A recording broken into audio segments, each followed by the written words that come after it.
Environmental waste is wrecking our planet.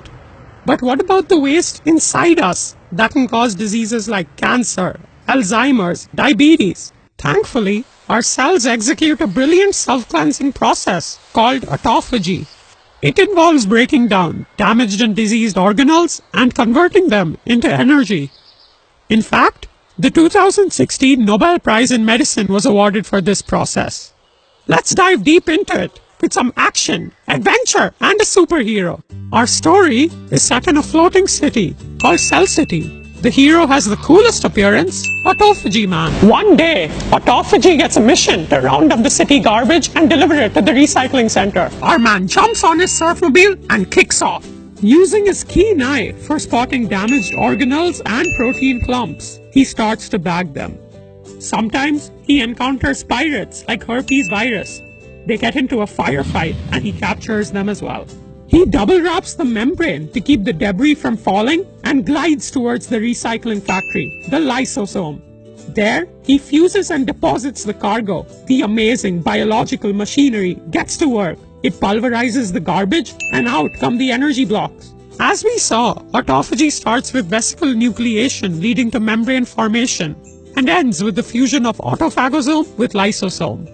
Amazingly, this continuous cleansing of cells might even have the power to slow down the aging of cells.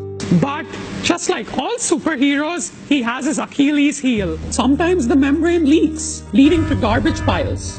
When this happens repeatedly, it proves to be a fertile camp for diseases like Parkinson and Huntington to thrive. And other times, the membrane fails to fuse with lysosome.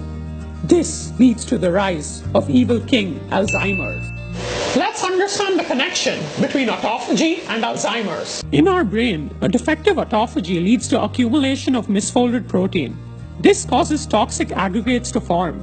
They trap functional proteins, ultimately leading to cytosolic crowding. Neurons die, the brain shrinks, and Alzheimer's sets in. So, why do we have waste in our bodies? Well, it is an inevitable result of cell growth. We have a protein called mTOR that acts as a growth regulator. When our cells have sufficient nutrients, mTOR is active, and that keeps autophagy inactive. When cells starve, mTOR is inactive, and that leads to autophagy being active. Ideally, we want both active at the same time. Research indicates that the ability to modulate autophagy is the Rosetta Stone to decoding some life-threatening diseases. Is this the breakthrough that awaits the next Nobel Prize? Is this the holy grail of anti-aging?